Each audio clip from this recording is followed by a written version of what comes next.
Dan pemirsa, kembali bersama kami di Market Review, dan tentunya ada tema menarik lainnya yang juga akan kami bawakan di sesi kedua hari ini, dan tentunya ada sedikit informasi yang akan kami sampaikan pemirsa. Amid global economic transformation and the growing urgency of the green transition agenda, capital mobilization has become a strategic issue that cannot be separated from the role of women. Although women have proven to be drivers of innovation and resilience from community levels to industry, they still face significant gaps in access to finance and investment opportunities. This gap is not only a matter of equity, but also a major barrier to accelerating climate solutions that are inclusive and competitive. And by prioritizing gender-responsive and climate-oriented financing, we not only strengthen women's position in the economic chain, but also unlock the market potential that is more resilient and sustainable. Mobilizing capital for women is an investment in the future, a future that not only addresses the climate crisis, but also builds a fairer, more innovative, and globally competitive.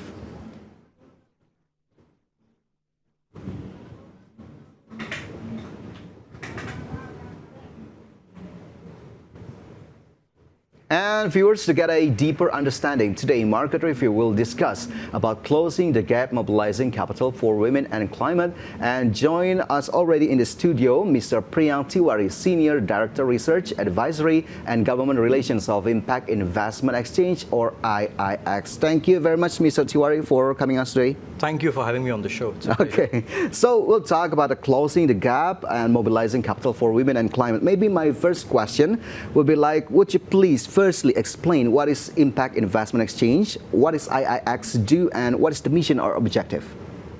So Impact Investment Exchange, we are a global organization mainly focused on unlocking more inclusive capital, focused on gender equality and climate action, and specifically at the intersection of gender and climate.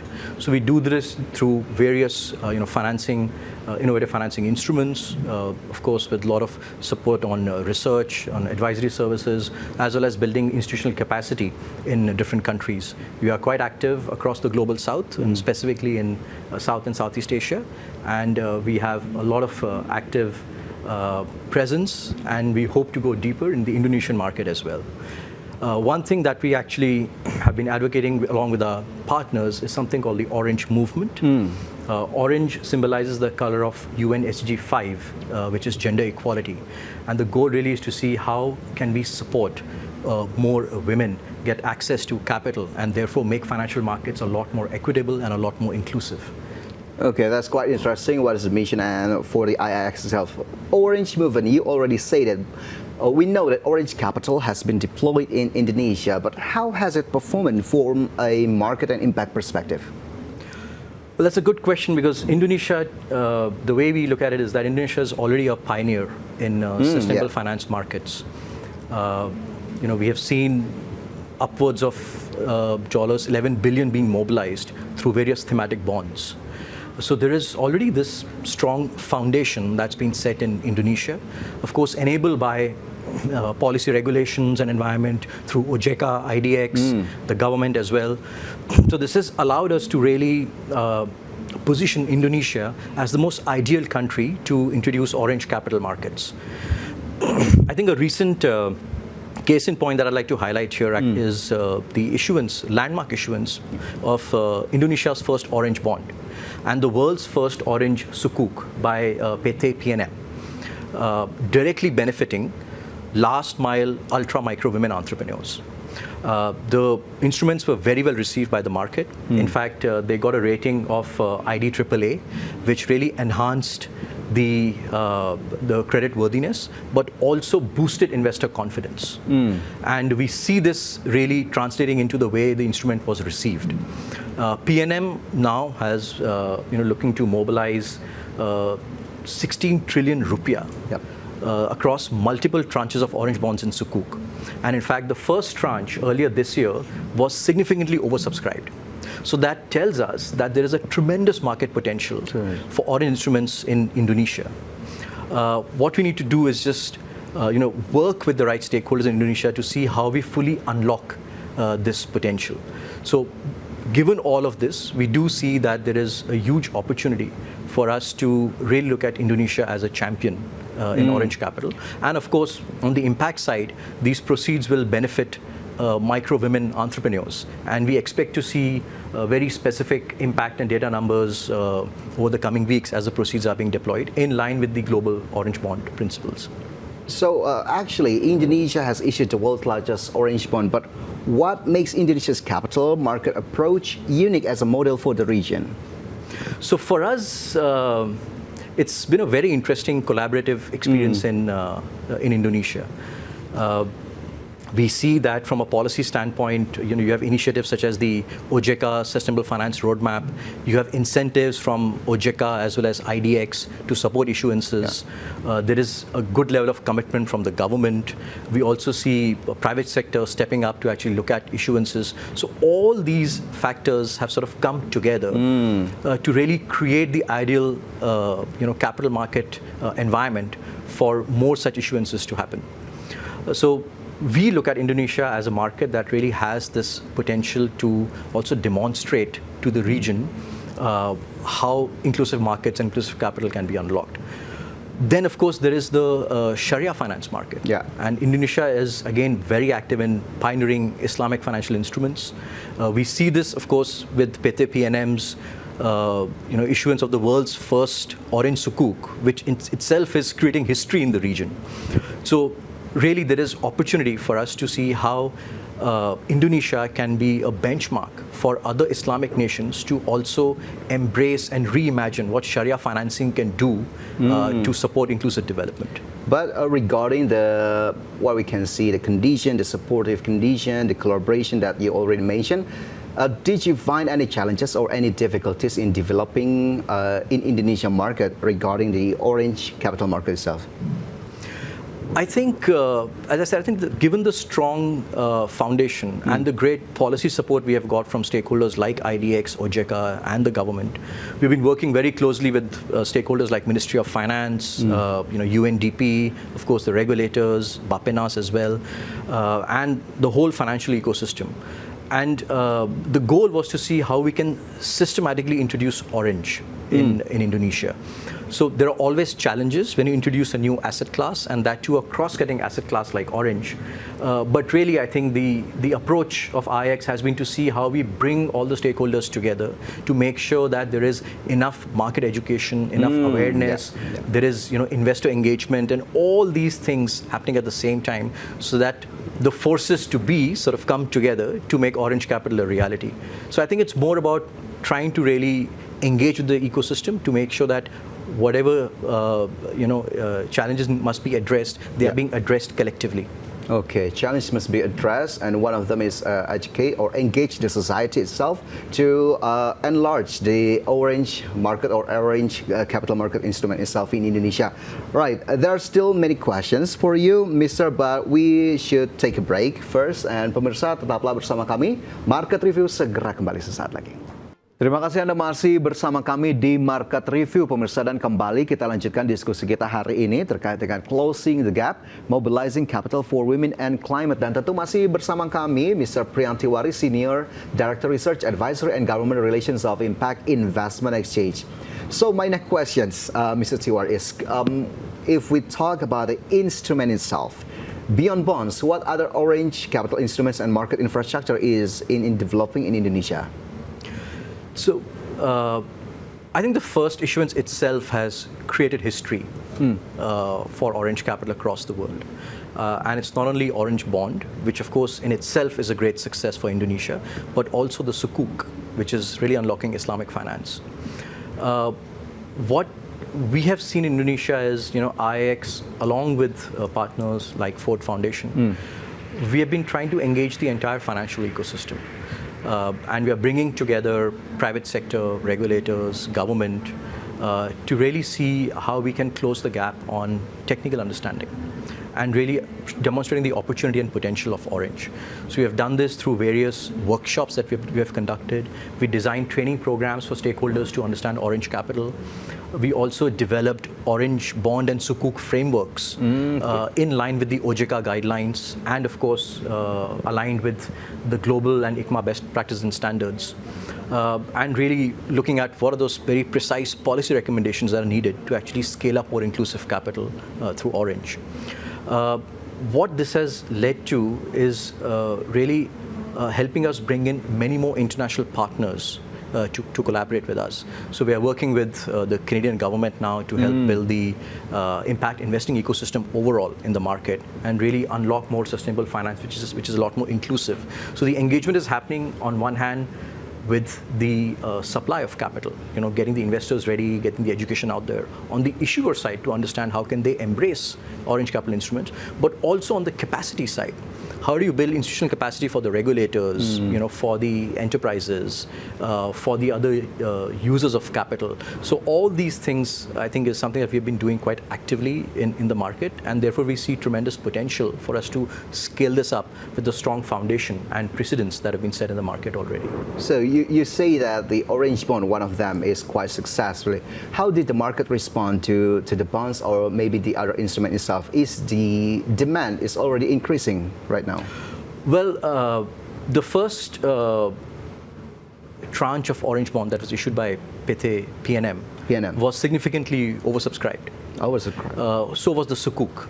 And I know that they're already working on the next tranches of bond and Sukuk, which is already getting a lot of interest. So there is surely a huge untapped domestic investor appetite for new cross-cutting instruments like orange. And really, orange also has the potential to strengthen other thematic areas such as green, climate financing, SDG financing, making all these different thematic instruments a lot more inclusive, which means that there is huge scope for us to engage many more investors by really creating this asset class as something that strengthens the overall impact outcomes, brings in transparency through data, and also really puts Indonesia on a roadmap to also unlock more international capital.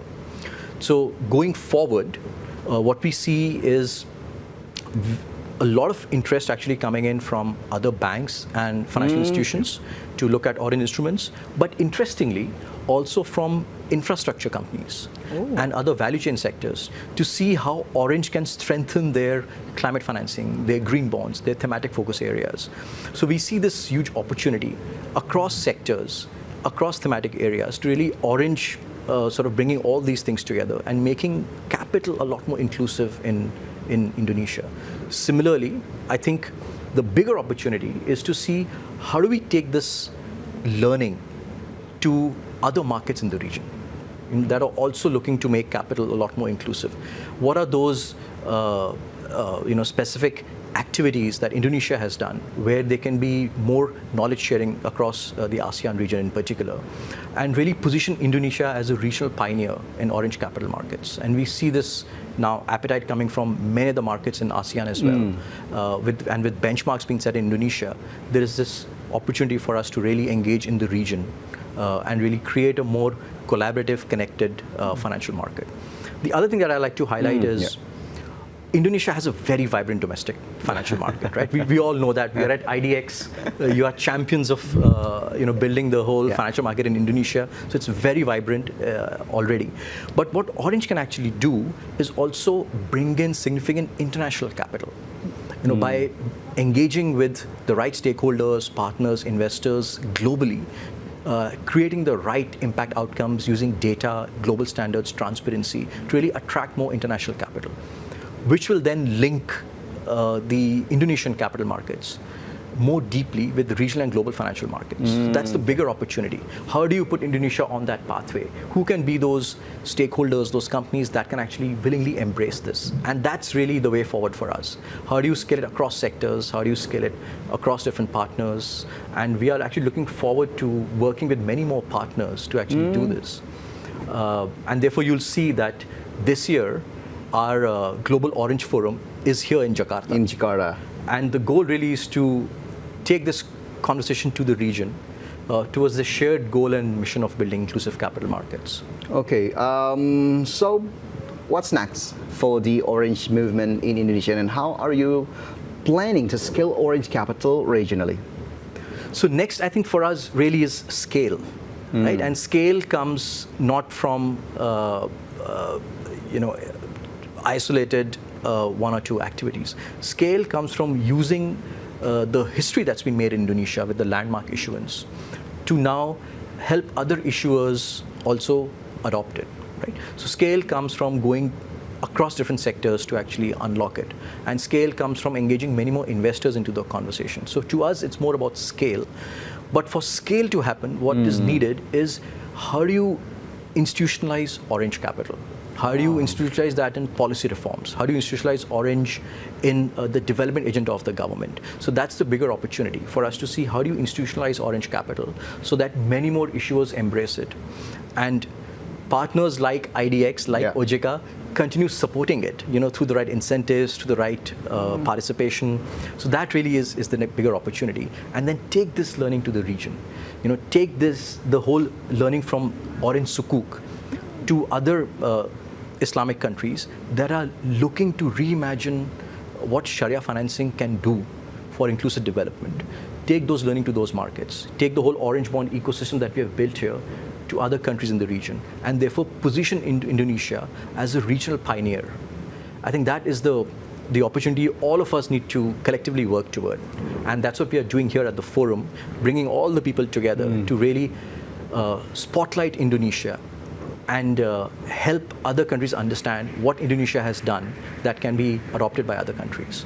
And then how do you see the scale of the orange capital globally, maybe in short term, mid term, or long term? I think we see a lot of interest from many emerging markets. We know that the overall impact investing and development financing sector is going through its own evolution at the moment, which means people are actually innovating. People are looking at new innovative asset classes that can help them bring in more investors, more institutional investors, more private capital. And orange really is, is that global standard that can really help many countries be on this pathway. So we are talking to many countries in the region who are looking to, in their own way, introduce orange capital, introduce inclusive financing, more gender-aligned, climate-smart financing to support development, support women, support enterprises, and support even their green transition and infrastructure projects. So the Indonesia lessons are very crucial to be taken to those markets as well. Okay, so we hope that Indonesia can be a role model for the other region. But maybe this is my last question, Please, Mr. Tiwari, if we talk about the Orange Forum 2025, which is held in Jakarta right now in November 2025. What is the main spotlight of this forum, actually? The main spotlight, and I must add that it's being co-hosted with IDX, and it's happening at IDX. So we do see that there is this linkage between impact and capital that we're trying to establish with IDX and, of course, with IX coming together. And also, supported by government through Bapenas, our partners, DFAT Australian government. All these stakeholders are coming together to really see what is happening in the global south.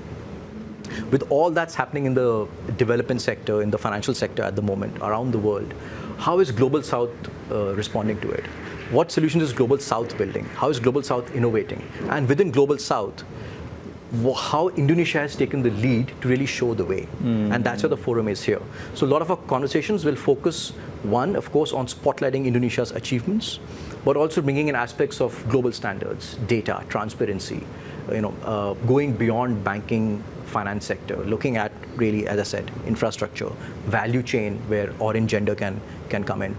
But also really trying to see how do we create avenues for more South-South collaboration, for more Global South collaboration, build in the Global South for the Global South, for impact in the Global South. And that's what the forum is trying to highlight. Okay. That is concludes our discussion today. Thank you very much, Mr. Tiwari. We wish a very good luck for IIX, for the Orange Movement, and of course for the Orange Capital Market Development in Indonesia and to the other region. We hope that the target all can be achieved, maybe in short term, mid term, or long term. Thank you very much, Mr. Tiwari, for joining us today in Market Review. Thank you very much for having me. And we'll see you again in the other forum or other agenda. Thank you very much. Looking forward to it. Thank you. Dan pemirsa, 1 jam sudah saya menemani Anda dalam Market Review. Perbarui terus informasi Anda hanya di IDX Channel, your trustworthy and comprehensive investment reference. Karena urusan masa depan harus ke depan, aku investor saham. Saya Fajar Wayung pamit undur diri. Terima kasih, sampai jumpa.